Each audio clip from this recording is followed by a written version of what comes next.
Bonjour à tout le monde, bienvenue sur Bildung et Culture.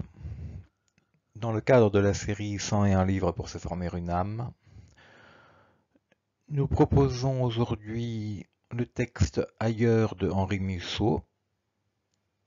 Ce texte est composé de 3 recueils. Le thème principal en est l'hétérotopie. Les thèmes annexes sont le voyage, la prose, la poésie, l'utopie, les mœurs contingentes, l'étrange, le bizarre, la magie. Contexte historique. Le recueil est composé de 3 textes composés dans les années 30 et puis dans les années 40 durant la Seconde Guerre mondiale. Le texte n'a pas vocation à traiter du contexte historique immédiat.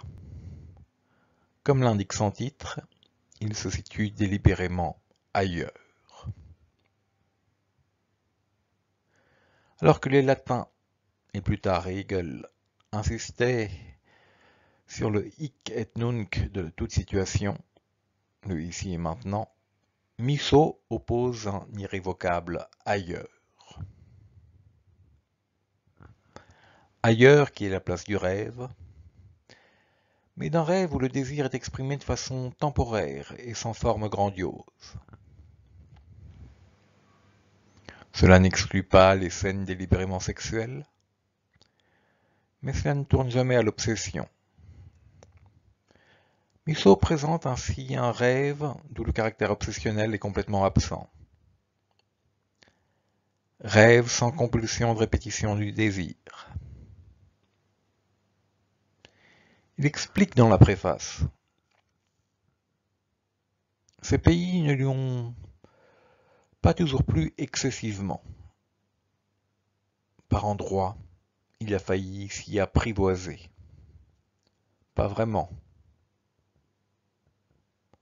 Les pays, on ne saurait assez s'en méfier. C'est une sorte de contre-pied à la psychanalyse. Rêve qui ne serait l'expression d'aucun désir. Il y a incontestablement quelque chose dans ce que Musso produit. Il y a une étrangeté dans le contenu du propos. Une description de tous ces pays jamais vus et aux mœurs tellement absurdes.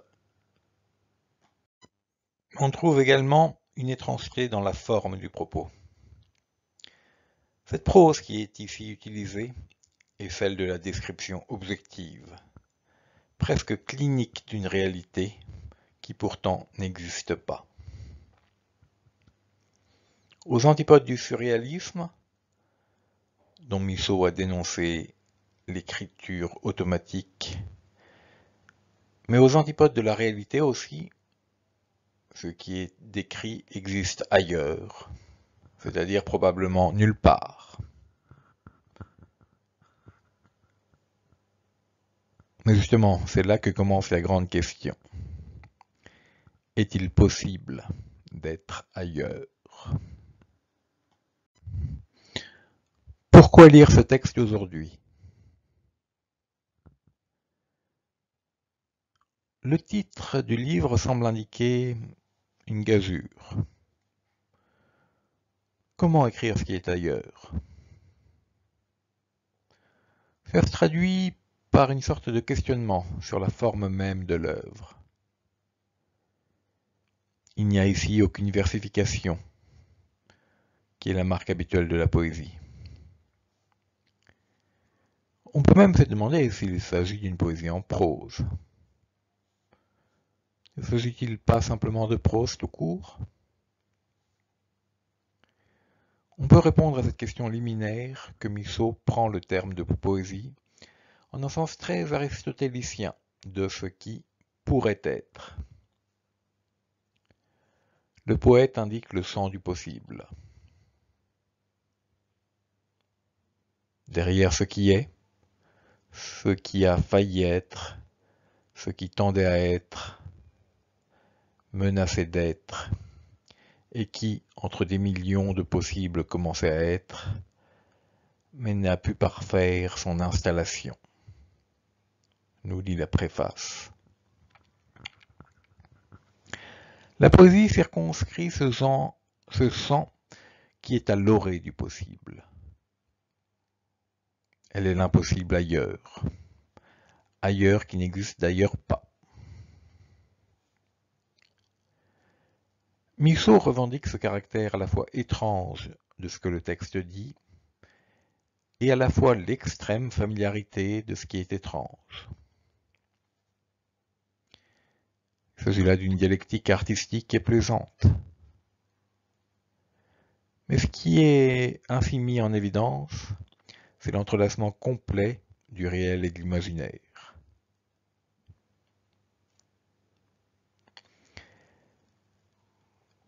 Il dit « Certains lecteurs ont trouvé ces pays un peu étranges. Cela ne durera pas. Cette impression passe déjà. L'auteur traduit aussi le monde. Celui qui voulait s'en échapper. Qui pourrait s'en échapper? Le vase est clos. » Micheau contredit le désir baudelairien du « anywhere out of the world ». Mais il sait qu'il a failli succomber à la tentation. Il n'est pas étonnant qu'avec ces thèmes de l'être au monde et l'impossibilité de s'en évader, de l'entrelacement de l'imaginaire et du réel, de la formation du monde à son orée et à sa limite, Micheau a pu attirer les philosophes qui s'intéressaient à la genèse et à la formation de la signification. Maurice Merleau-Ponty s'est tourné vers les aventures de Ligne du poète. Le rêve de Ligne sera finalement semblable au voyage en grande Garabagne, ou au pays de la magie. Le texte recourt constamment au principe d'absurdité.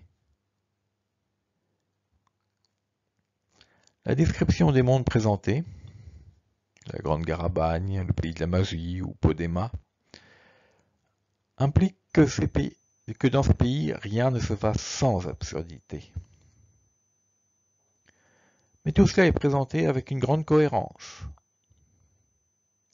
Micheau a rendu compte de l'étrangeté de notre monde. En montrant l'absurdité d'un ailleurs qui n'est pas différent du nôtre. Donnons un exemple dans ce qu'il décrit chez les Halala. Il dit « La police chez eux règle ses affaires elle-même. Le policier étant responsable de l'ordre et des criminels est considéré comme leur sergent, leur chef de groupe.